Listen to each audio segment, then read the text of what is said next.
Hello, everyone, and welcome to the special discussion on UK's political crisis. The race for the Conservative Party leadership has begun. 8 candidates are in the running, with at least one dropping out today and more over the next few days until the final two battle it out over the summer to win that coveted position of the Tory leader and the Prime Minister of the United Kingdom. Joining me today are two experts from London, Mark Runacres and Sunny Hundal. Mark was a British diplomat for 25 years, serving in Paris, New York, and New Delhi, from where he retired after being Minister and Deputy High Commissioner. He went on to be an entrepreneur in India for another decade before relocating to the UK. Sunny is the deputy editor of the opinion desk at the Independent newspaper, and he does not mince his words. Thank you for joining me on the show today. Let's dive straight into some uncomfortable questions. Why is the UK in such a political mess today? Boris Johnson is going, but he refuses to leave Downing Street. His friends have turned fours. His cabinet is on shaky legs. The opposition cannot resist making jokes on all of this. Mark, you've been in the government. Do you think Boris Johnson will be able to hold fort until September? I think that there is little doubt now that he will hold fort, and he has shown himself able to survive in very precarious circumstances previously, and I have little doubt that he will continue to do so. I think that now it's really a matter of weeks, and the palpable sense of relief around the country when he finally announced that he would be stepping down will be sufficient to make sure that work goes on and that we progress towards a result on the 5th of September. Sunny, this was expected, wasn't it? There is a sort of a history that winning the confidence vote does not really guarantee that you will hold on to power.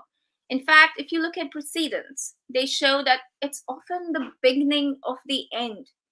Do you think this is the end of Boris Johnson's political career? Or will he, like some phoenix from the ashes, make some sort of a comeback?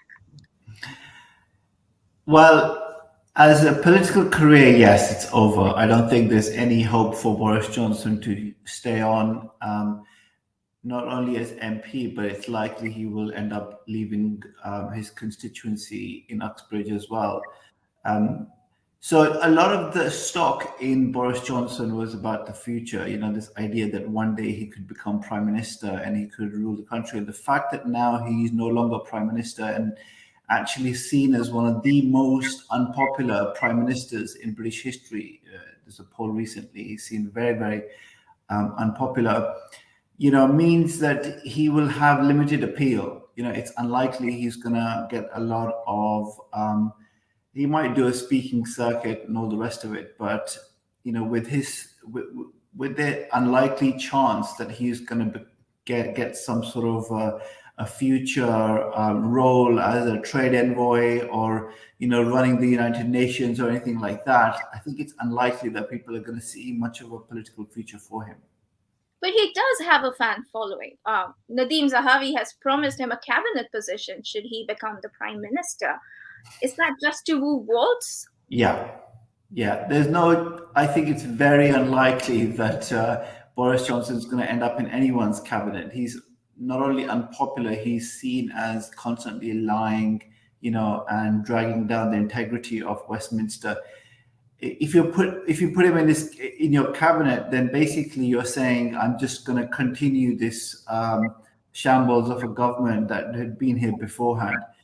I suspect that he's going to end up in backbenches, and even then he might end up losing his seat at the next election. So he might likely just resign before that.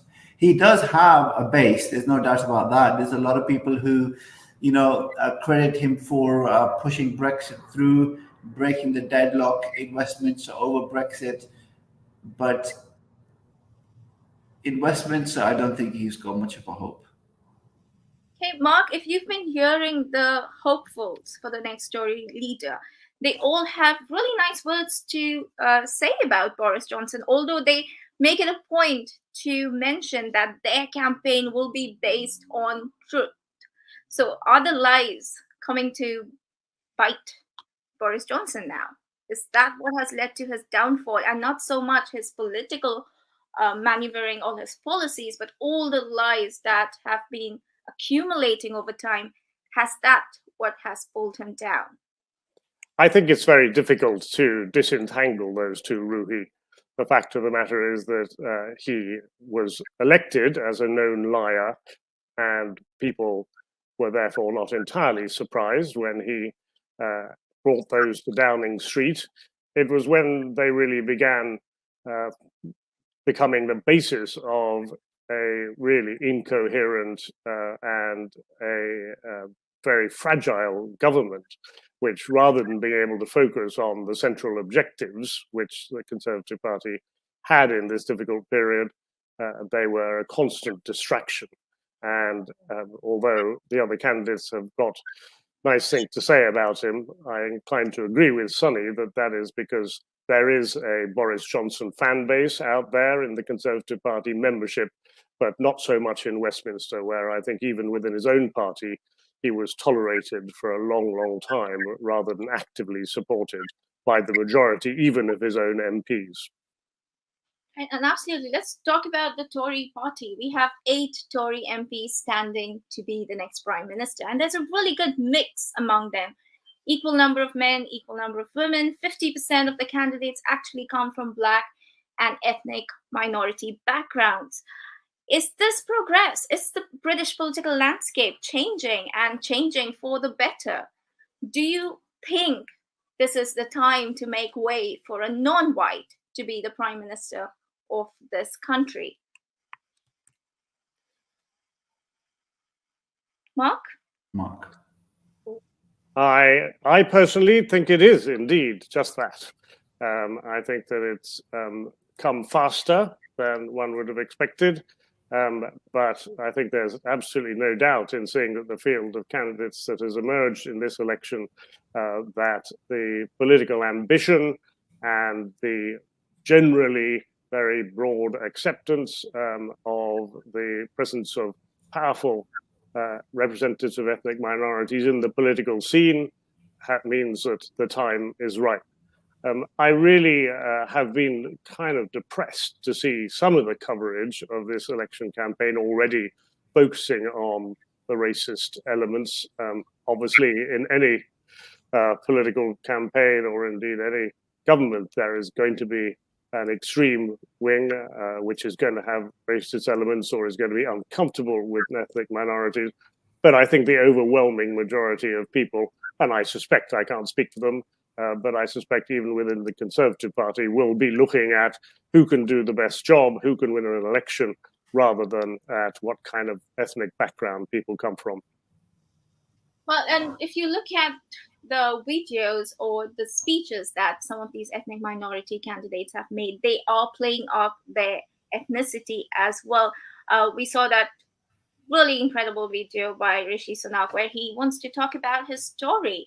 And is that something that you think might appeal to Tory voters? Because he is popular with the Tory elites, but will this transcend to the grassroots Tory members? Sunny, you do seem very hopeful with this. What are your views on this representation of Asians in the Tory leadership bit? Well, I agree that this is progress. I do think that you can't just have the Labour Party pushing ethnic minority representation. It also has to come from the Conservative Party.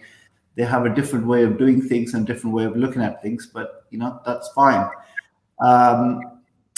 I also think that it's actually very positive that the Conservative Party looks like it's much better at pushing ethnic minority talent than the Labour Party. I want the Labour Party to do better, but the Conservative Party seems to be doing quite well on its own, so that's good.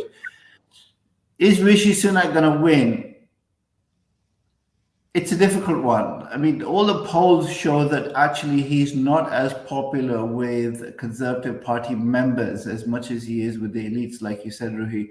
And I think the reason is that the MPs see him as more likely to win an election because he's a centrist and he's generally well known and well liked, whereas his contenders are less known with the public, may be seen as too right wing, and may not be seen as good enough to win an election.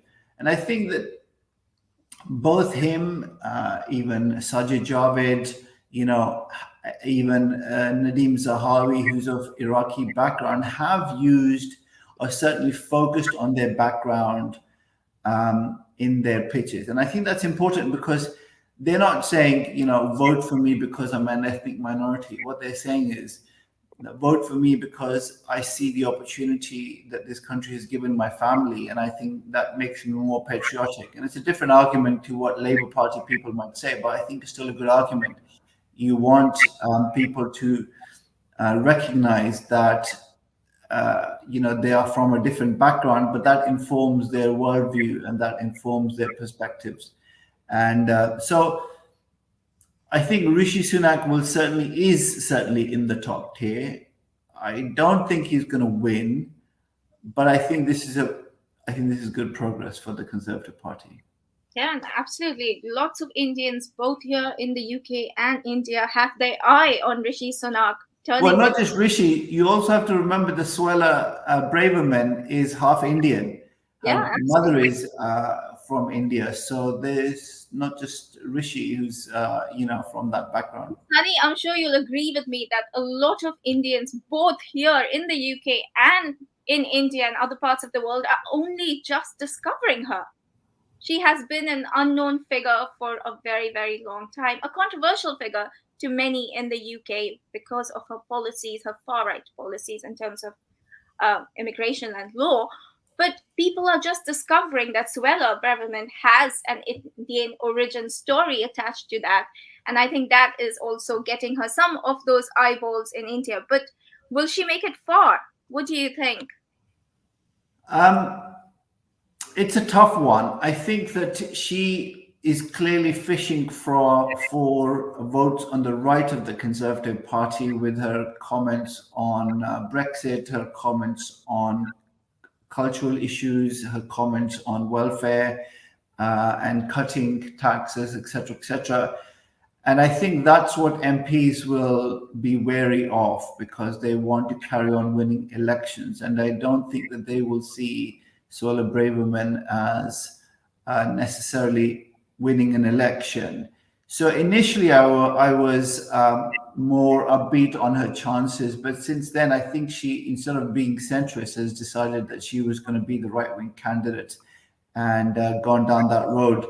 And there's too many people fighting for space in that, fighting for air in that space. Liz Truss is focusing on Brexit.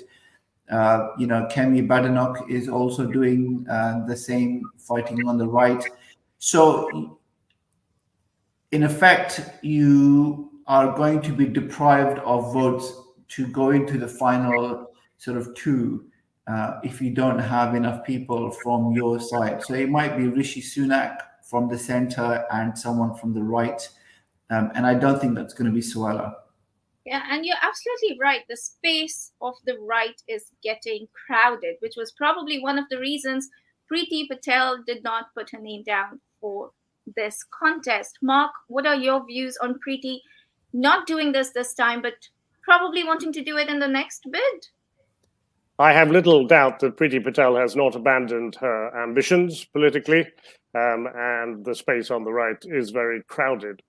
I would judge that on the right wing at the moment, Kemi Badenoch and Penny Mordaunt have essentially taken the space. I think that there's going to be a really difficult question to judge for all of us, which is how much does the Brexiteer credential really matter still? I think there's now people have had enough, certainly, of the fight. They've had enough of the recrimination. And I think Kemi Badenoch has picked a very good space going for that kind of culture wars aspect of this. And Penny Mordaunt isn't quite so culture warish, but she's covered with Union Jacks, and people have described her launch video as one of the most entertaining. that there have been. Whether it's good or not is not for me to judge. So when it comes down to that Conservative Party membership vote, it will be interesting to see how Brexit plays, how some of the other policy issues which have simply not been raised at this point play. I suspect that the Conservative Party membership who remember the days of Margaret Thatcher and being careful about your money, who put up with the extraordinary austerity measures of the last decade, still have a part of them that will understand and empathize with the Rishi Sunak, let's all be grown-ups about the financial situation. We can't just suddenly start cutting taxes, and will be suspicious of the candidates who are saying we will rush to cut taxes. They saw what happened when Boris Johnson promised that, and they know that it's extremely unlikely to work. Having said that, the Conservative Party membership has shown a rather uncanny capacity for picking winners in the past, and one should never underestimate. People tend to kind of talk rather scornfully of how many it is. Nobody seems to know, somewhere between 100 and 200,000 Conservative Party members sitting in the South and being old and out of touch. But they've proved to be pretty good at picking winners in their final votes. So I suspect there will be some really hard thinking going on. And essentially it will come down to a vote between being a grown-up like Rishi Sunak or being hard right with or without Brexit. Okay, and like you just mentioned, the Tories do seem more inclined to pick women in leadership positions. And we could very well have a third woman prime minister from the Tory party, even though Labour has far more representation in terms of women in parliament. Why is Labour taking so long to elect a woman as a leader who could sit in Downing Street? Mark, do you have any views on that? I am honest. I think about this a lot. I am depressed about it because, as you say, there appears to be some kind of a block, a bottleneck right up at the top level. I think really, in a way, all one can say is that the Labour electoral machine has looked to four men over the last 2.5 decades, and that therefore, in those circumstances, those men have dominated the position. And I hope that that is just chance rather than any structural problems within the Labour Party. Nandy, I'm going to come to you on this. Within the Labour Party, if there was an opportunity for a woman to get a leadership position, who would that be? And is there any in the ethnic minority section who could possibly be a Labour leader that could win an election and be a prime minister? What do you think? Yeah, in fact, there is just a candidate. Lisa Nandy is half Indian, and she came third last time, but I think she is a pretty good candidate for leading the Labour Party. She was also, I think, Shadow Home Secretary recently. So, she's high profile within Labour. She's a very strong performer. She's always been a good performer. Has not annoyed anyone, any significant faction within the Labour Party, and is very thoughtful, nuanced. There are some worries that she might not be forceful enough, or not seen as having enough authority to lead the country, but I think she's pretty good. So I think that she's a potential candidate. But beyond that, it's very difficult. The Labour Party is not very good at promoting new talent.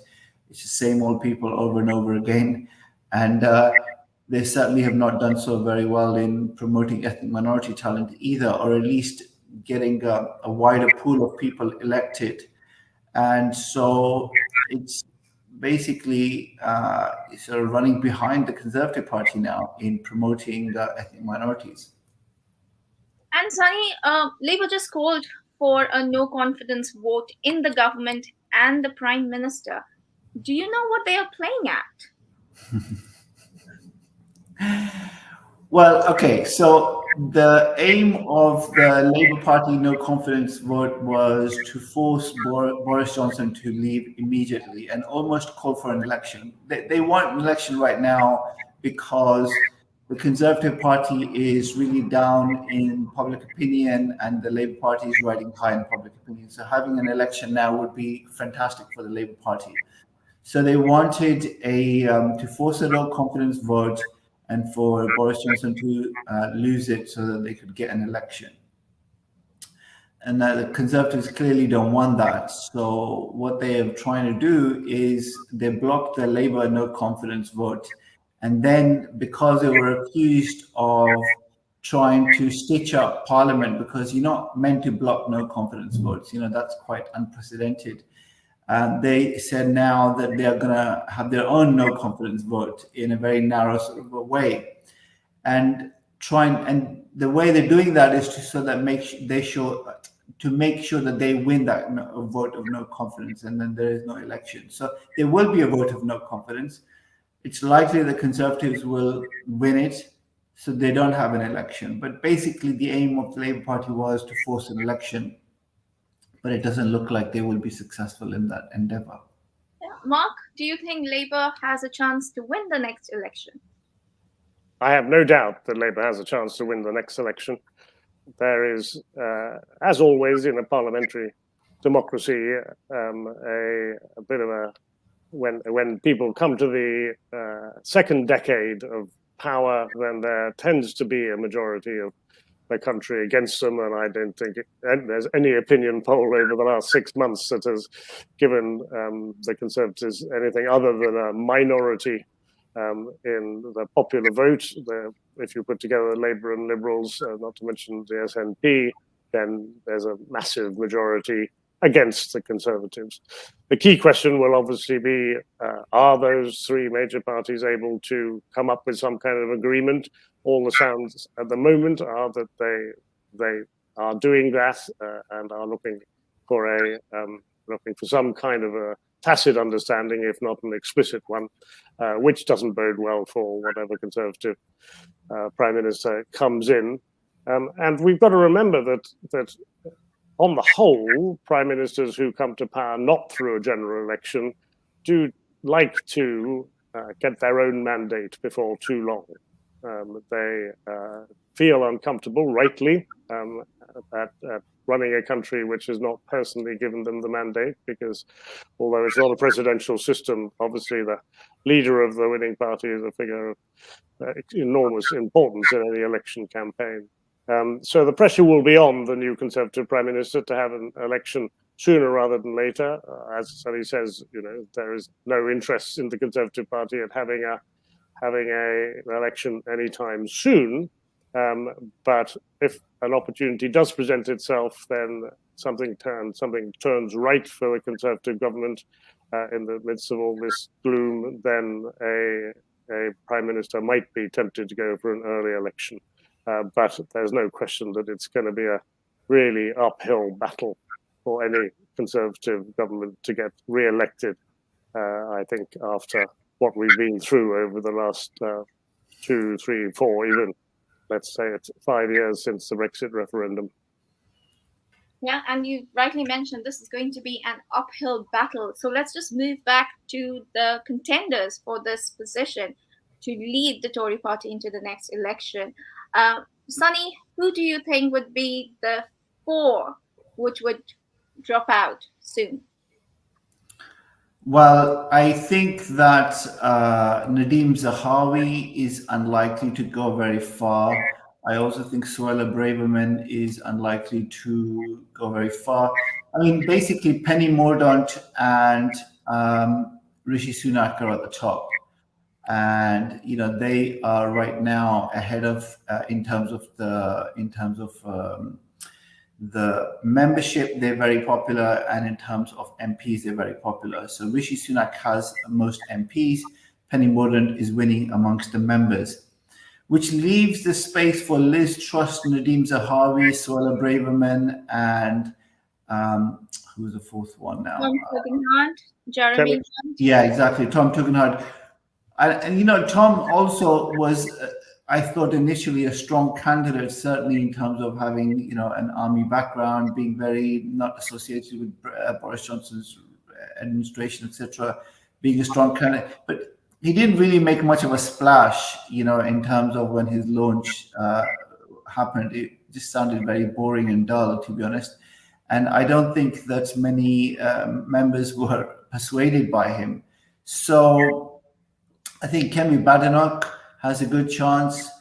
Penny Mordaunt has the best chance. Rishi Sunak also has a good chance. And maybe Liz Truss will end up somewhere at the end. But I suspect from now on, all the Tory MPs will be looking to stitch up the whole system so that the person that they fear the most does not get into the final two. So right now, that looks to be like Penny Mordaunt or Rishi Sunak. So let's see what is happening with Jeremy Hunt? He's awfully quiet to be someone who wants to be the next prime minister. And there's a lot of rumors circulating that he is somehow working to get Rishi Sunak to that top position. Is there any merit to these rumors? Either of you can take that question. I'll let Mark take that point. He probably knows more. I would be entirely speculating, so I will keep my counsel on it, other than to say that it kind of looks difficult to find a place on the political spectrum now. Jeremy Hunt is on the liberal wing of the party, and he does not really stack up against Rishi Sunak. I think he's played an important role in the Conservative Party over this difficult last 3 years, but he hasn't been blessed for it by the Conservative Party membership. One gets the feeling that, if anything, he's rather irritated them, and he may well be finding that out there amongst members of Parliament, he is losing out to Rishi Sunak, and amongst Conservative Party members, he's just not getting the traction. So he may well be preparing for a gracious exit, but I stress that is entirely speculative on my part. This is not going to be a clean fight, is it? We've already seen nasty memos circulating in the Tory circles. Candidates have come out and pledged to keep their campaign clean because they do know what's happening in the power corridors behind the scenes. How do you see this contest shape up over the next few weeks and months? Sunny? This contest is not going to last that long, not at the rate it's going. It's shaping up very quickly. And some people say that's a good thing because the Conservatives are very ruthless and very quick at moving on forward and sort of saying, let's ditch the person who lost us, who's losing us votes, and find someone new. The danger of that ruthless and quick process is that you don't really test a candidate properly in the face of hostile questioning. When Boris Johnson was running to be candidate, he basically avoided journalists as much as possible and was not given an opportunity to be properly questioned, and look where we ended up. So the same thing might apply now. Penny Mordaunt is very good, I think, at talking, but I'm not convinced that if she starts getting more hostile questioning that she is going to survive. So we still don't know that. I'm not saying she won't. I'm just saying that we don't know how good she is against people questioning her. And already she's had a lot of questions around her views on transgender rights. And so far she seems to be not good at clearing those up. So the person who is able to convince the candidates convince members the most, I think, is probably the strongest. And in there, Rishi Sunak is not doing well, as it's just pointed out.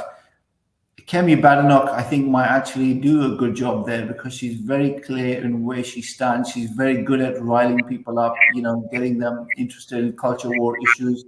She's going to be on the Brexit side of things. She can say that actually she's got more experience than Penny Mordaunt in running government departments. And, she's proud of this country and all the rest of it. And the Conservative Party members might say, hey, you know what? Having a black woman be our leader is certainly going to make it impossible for the Labour Party to criticize us for being racist. It might shake things up, and she's on our side. Let's try it, So anything could happen. And, the Conservative Party, like Mark said earlier, is very good at picking winners. So we'll have to see it's the most successful political party in the world, the Conservative Party of England. So we cannot just sort of see them as crazy people. They're actually very good at picking winners. So you have to be careful of, thinking they're going to just commit harakiri.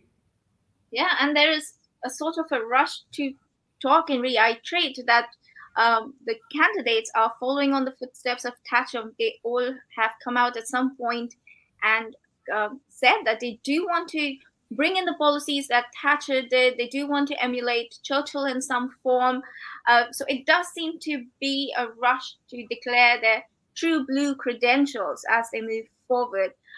Final comments, Mark, who do you see in Downing Street, and will that person win the next election for the Tory party? The steps on the way are, I think, going to give us the real answer to that question in terms of, as Sunny says, the fight. How will the true blue flag-wrapping pro-Brexit camp respond? Will people really have had enough of all of this? If so, I think we can look forward to Rishi Sunak at number 10. In that case, I think the Conservatives would stand a chance in the next election. The Labour Party will have to move quickly to identify some very strong policy positions, because Keir Starmer not being Boris Johnson is clearly now no longer the asset that it used to be.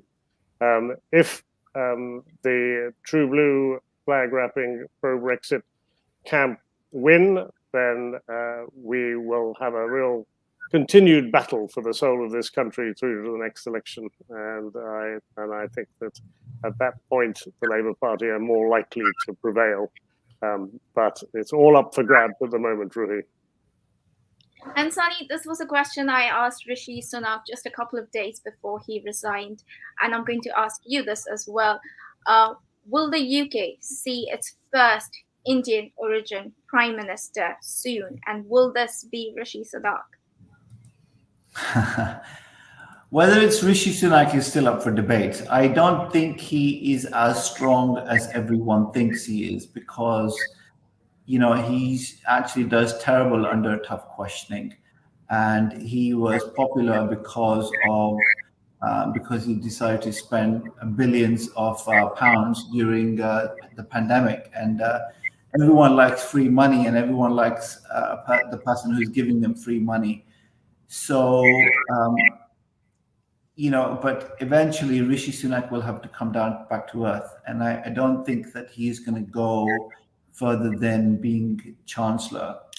I think Suella Braverman may become more centrist in the future and has a shot, but it seems unlikely.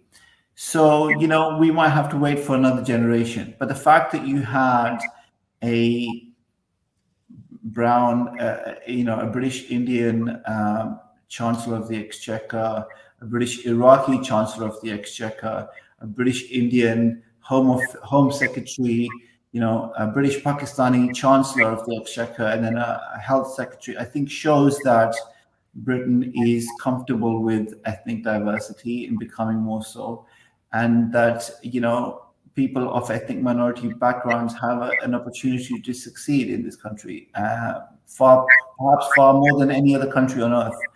So I think that's a good thing. So this whole leadership contest may not end up with the right person, but I think it's been good for diversity and representation overall. You're absolutely right. This leadership contest is talking about diversity. It is bringing in representatives from different sections of society, different colors, which was something that Tory party was not associated for a very long time, but all that is changing now. And so people can be far more hopeful to see someone, maybe an Indian, become the new Prime Minister in the future. Thank you, Mark and Sunny, for your deep insights into this political turmoil brewing here in London. Even as we speak, the ballots are being cast in Westminster.